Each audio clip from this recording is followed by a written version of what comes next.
वरिष्ठ भाजपा नेता और पूर्व केंद्रीय कैबिनेट मंत्री मुख्तार अब्बास नकवी रामपुर दौरे पर पहुंचे, जहां रामपुर में विभिन्न कार्यक्रमों और भाजपा कार्यकर्ताओं से मुलाकात में नकवी ने कहा कि खानदानी खिलाड़ी का पुरानी ढोल में नया ढोल भी ढोल में पोल ही साबित होगा। मुख्तार अब्बास नकवी ने कहा कि कुछ नए पार्टनर के साथ दिवालिया डायनेस्टी का ये गठबंधन सिर्फ गठबंधन नहीं, ठगबंधन है। मुख्तार अब्बास नकवी ने कहा कि यूपीए के छल पर एनपीए की छंदों की छवि को छलनी कर चुका है। इनके नए गठबंधन की हालत उस प्लेन की तरह है जिसका पायलट अनाड़ी पैसेंजर खिलाड़ी है। ऐसे प्लेन की या तो इमरजेंसी लैंडिंग होती है या फिर क्रैश हो जाता है। वहीं मुख्तार अब्बास नकवी ने कहा कि मोदी के काम की गिनती ने कुनबे का गणित बिगाड़ दिया है।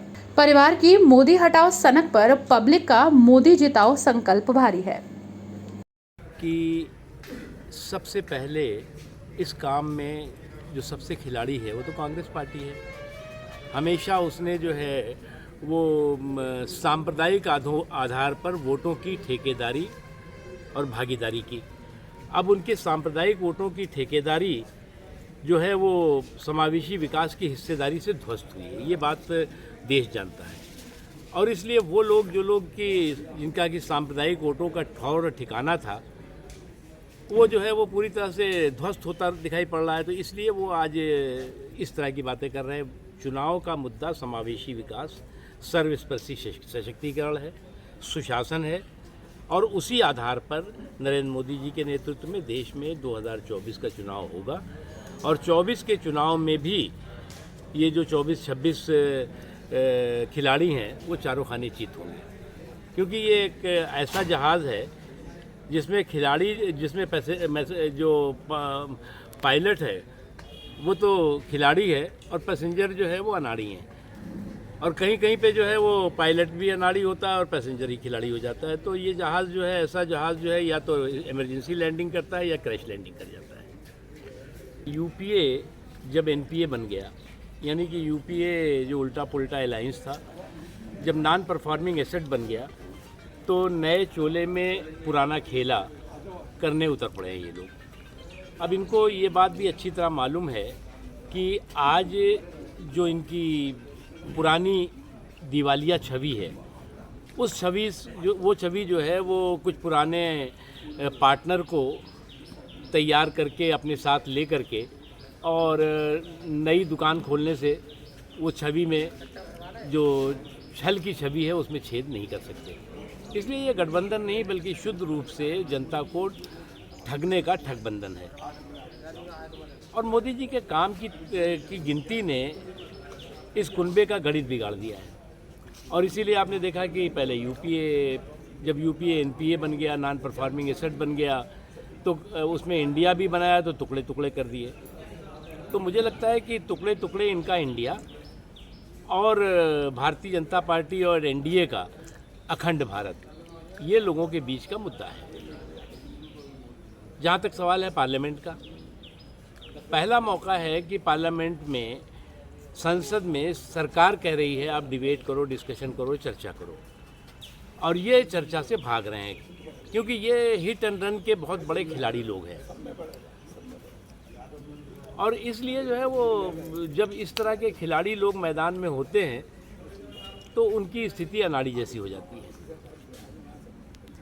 इसके अलावा जो ये गठबंधन से लेकर बात कर रहे हैं कि उसमें प्रधानमंत्री सदन में इस बात कुछ ऐसी ताकतें हैं, राष्ट्रीय अंतर्राष्ट्रीय ऐसी ताकतें हैं जो कहीं ना कहीं से सुपारी लेकर के और देश के सौहार्द के ताने बाने को तार तार करने की षड्यंत्र और साजिशें करते हैं। कई जगहों पर इस तरह की घटनाएं देखने को मिल रही हैं।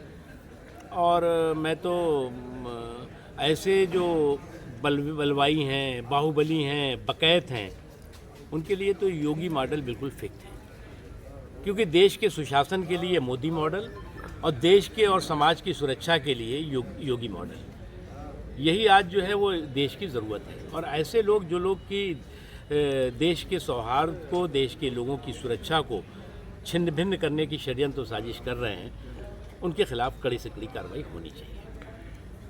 देखिए, एक चीज़ सबको समझने की ज़रूरत है, हम तो योगी आदित्यनाथ जी के बयान के साथ हैं। विदेशी आक्रमणकारियों के क्रिमिनल कम्युनल क्रूर करतूत को करेक्ट करने का समय है। और जो विदेशी आक्रमणकारी हैं उनके क्रिमिनल कम्युनल क्रूर करतूत की जिम्मेदारी हिंदुस्तान के मुसलमानों की नहीं है, बल्कि उन विदेशी आक्रमणकारियों की है जिन्होंने कि तमाम ऐसे धार्मिक स्थलों को बेदर्दी और बेशर्मी के साथ ध्वस्त किया, लूटा।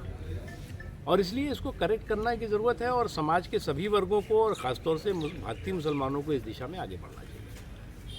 जो असेंबली के इलेक्शंस हैं उसमें सभी जगहों पे भारतीय जनता पार्टी जीतेगी। ठीक उसके बाद जो लोकसभा के इलेक्शन है, नरेंद्र मोदी जी की हैट्रिक बनेगी, क्योंकि ये कह रहे हैं कि मोदी जी को हम हटाएंगे।